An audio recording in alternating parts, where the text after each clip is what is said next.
السلام عليكم ورحمة الله وبركاته، أسعد الله أوقاتكم بكل خير متابعينا الكرام. سمعتوا جهاز الإنذار للسيارة الفورد الإكسبيديشن؟ كثير يجيني عملاء يشتكون من أنه جهاز الإنذار يشتغل بشكل مفاجئ.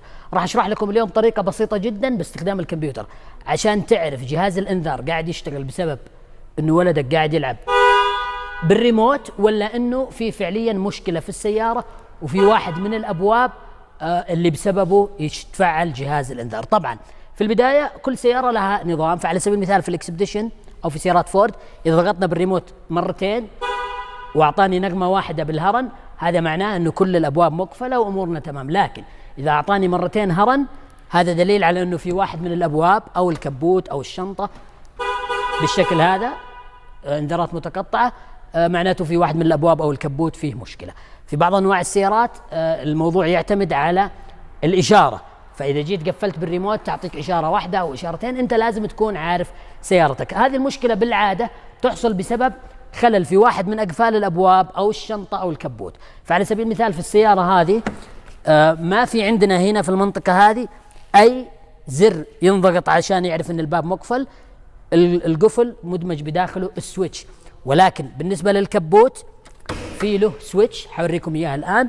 إذا انفتح الكبوت يعرف عن طريقه أنه الكبوت مفتوح، وهو بالأمانة هو العطل الأكثر اللي يجي عندنا في سيارات فورد، اللي هو هذا. في بعض أنواع السيارات ممكن تلقى مكانه مختلف. الآن بوريكم بالكمبيوتر كيف تعرف الإنذار جايك بسبب أي باب.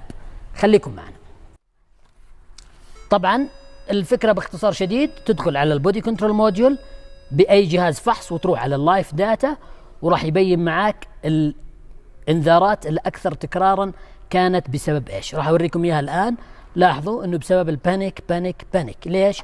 لأنه أنا قبل شوي وأنا معاكم في الفيديو كنت قاعد أضغط على زر البانيك، فإذا جتك أنت يا صاحب الورشة الشغلة هذه كلها متكررة بانيك، تقول للعميل حبيبي ابعد ريموت سيارتك من يد الأطفال لأنه قاعدين يلعبون فيه. ولكن الآن بفعل جهاز الإنذار وبفتح الباب، وراح تشوفوا أنه البيانات هنا راح تتغير بناء على الإنذار من أي باب جاء. وعلى فكرة في بعض سيارات جي ام سي أو شيفروليه بمعنى أصح، في الموديلات تقريبا من 2006 وقبل، تخيل أنه أول ما تفتح السويتش يطلع لك في طبلون السيارة الإنذار جايك بسبب أي باب.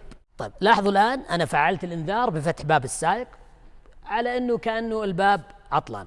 شوفوا إيش صار، الدور أجر. فبالحالة هذه لما تجيك سيارة بالشكل هذا، العطل اللي بسببه يصير الإنذار هو باب السائق. شوفوا الحين إيش بيصير بمجرد أنه بفعل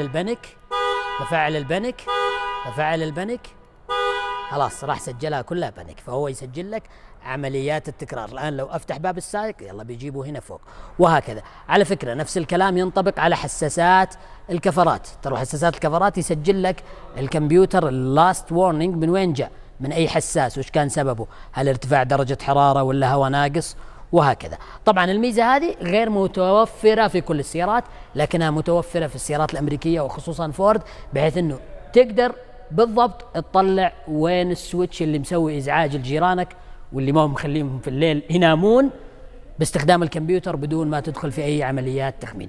أتمنى أنكم استفدتوا من شرحنا لليوم، وكالعادة لا تنسوا الاشتراك في القناة، تعطونا لايك، تنشروا الفيديو لكل أصحابكم وخصوصا المهتمين بالسيارات. وعلى فكرة ترى ما وقفنا شروحات تقنية ولا أعطال سيارات، تقدروا تتابعونا على السناب شات اللي راح يظهر قدامكم على الشاشة الآن.